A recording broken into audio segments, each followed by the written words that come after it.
नमस्कार दोस्तों, कैसे हैं आप। दोस्तों, जैसे कि पिछले कुछ वीडियोस में हमने ध्यान के संबंध में ही बात की।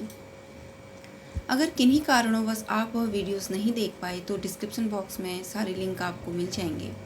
अब बात करते हैं इसी श्रृंखला में आज के वीडियो की। ध्यान के समय जब विचारों के आवागमन की बात की जाती है तो देखा जाता है या अनुभव किया जाता है कि विचार अधिकतर नकारात्मक होते हैं, पर यह स्वाभाविक है। इसका सीधा और साधारण समाधान है समर्पण। अब सवाल आता है किस चीज का समर्पण? तो उत्तर है अपने सोचने की शक्ति का। आइए गौतम बुद्ध के जीवन की एक कहानी सुनते हैं जिससे आप ध्यान के समय नकारात्मक विचारों से मुक्ति प्राप्त करने की प्रक्रिया को सीख जाएंगे। और अगर कहानी गौतम बुद्ध की हो तो क्या कहने, सोने पे सुहागा।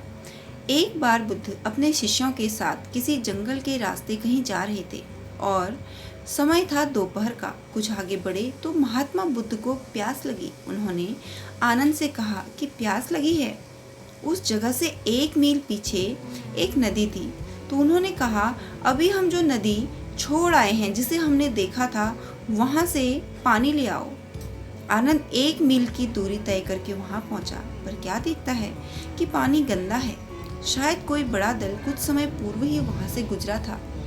आनंद को लगा कि ये गंदा पानी ले जाना उचित नहीं है, तो वह वापस लौट आया उसी स्थान पर जहां बुद्ध सहित बाकी साथी उनका इंतजार कर रहे थे और पहुंचकर सारा वृतांत कह सुनाया और कहा कि आगे चलकर किसी अन्य नदी या स्रोत से पानी पी लेंगे। पर महात्मा बुद्ध ने बात नहीं मानी और कहने लगे उन्हें उसी नदी का पानी पीना है, इसीलिए वह दोबारा जाए और उसी नदी का पानी लेकर आए। आनंद बहुत हैरान हुआ कि आखिर बुद्ध को उसी नदी का पानी क्यों पीना है।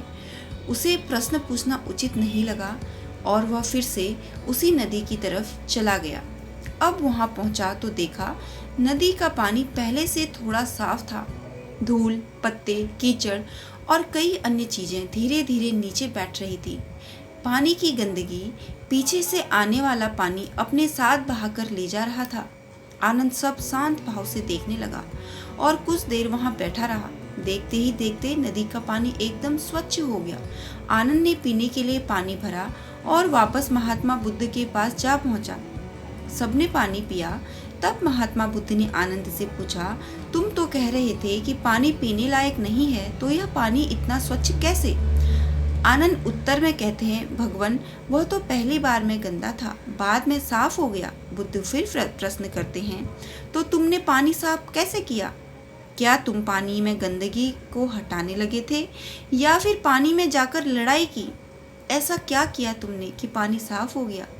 आनंद बोलता है, भगवान, क्या मजाक कर रहे हैं? मैंने कुछ भी नहीं किया। जब मैं दोबारा गया तो पानी थोड़ा साफ हो चुका था।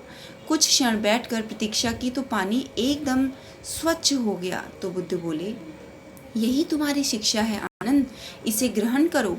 पानी की तरह तुम्हारा मन भी होता है। आज उस नदी के साथ जो करके आए हो वही अपने मन के साथ भी करो।